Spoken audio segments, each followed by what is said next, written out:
माझ्या सर्वेत जन्मताच कमी वजनाचे बाळ जन्माला आले होते. वजन फक्त 1 किलो 500. एवढेच नसून त्या बाळाच्या धमनी जॉईंट होत्या.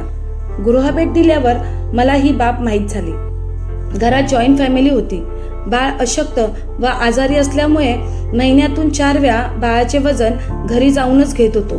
बाळ बरोबर दूध ओढत आहे का, बाळाचं पोट भरत आहे का, वजनात काही वाढ होत आहे का किंवा वजन कमी होत आहे हे वारंवार गृहभेट देऊन पाहत होतो. बाळाची ट्रीटमेंट वाडिया हॉस्पिटलमध्ये चालू होती. डॉक्टरने बाळाला सर्जरी सांगितली. सर्जरीसाठी त्या बाळाचे वजन कमीत कमी 7 किलो हवे होते.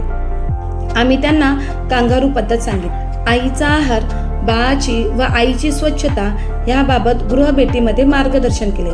बाळाच्या आई बाबा, आजी आजोबा व आत्या यांनी आम्हाला प्रत्येक वेळी पॉझिटिव्ह रिस्पॉन्स दिला.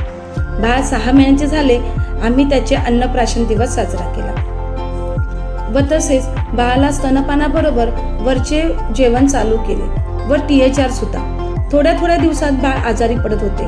त्याला सतत हॉस्पिटलमध्ये ॲडमिट करावं लागत होतं.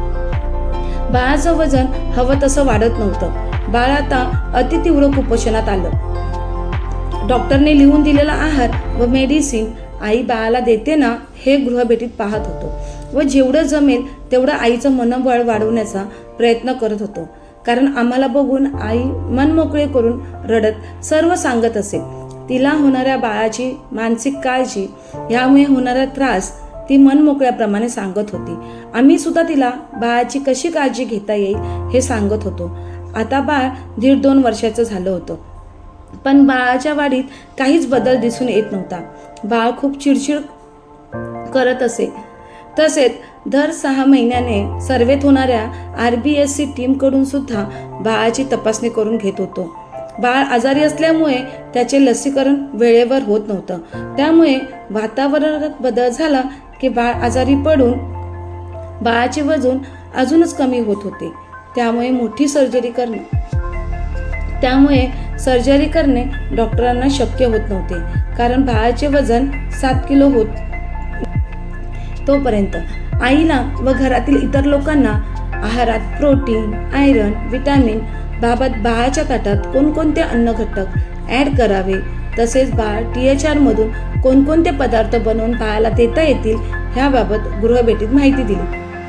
आजी व आई सुद्धा ते समजून घेऊन तशाच बाळाला आहार देत होत्या. आता बाळाचे वजन हळूहळू 5 किलोपर्यंत आले होते. अशाच प्रकारे आईचे आम्ही स्वागत केले. बाळ 2 वर्ष 7 महिन्याचे झाले तेव्हा बाळाचे वजन 7 किलो 35 ग्राम झाले व 1.5 वर्षापर्यंतचे लसीकरण पूर्ण झाले होते. आता डॉक्टरांनी बाळाची सर्जरी केली. बाळ आता 3 वर्षाचे झाले. आता गेल्या ऑगस्ट 2024 मध्ये बाळाचे वजन 8 किलो 35 ग्राम एवढे झाले व बाळ अतितीव्र कुपोषितमधून मध्यम कुपोषितमध्ये आलं आहे. ते बाळ आता मधून आमच्या अंगणवाडीत येऊन बसते. त्याला बघून माहीत नाही का, पण मनाला एक समाधान वाटते. ह्या पोषण अभियानामध्ये बाळ व आई, आजी यांनी घेतलेली बाळाची काळजी याबद्दल आई व आजीचे आम्ही आमच्या अंगणवाडीत सत्कार करणार आहोत.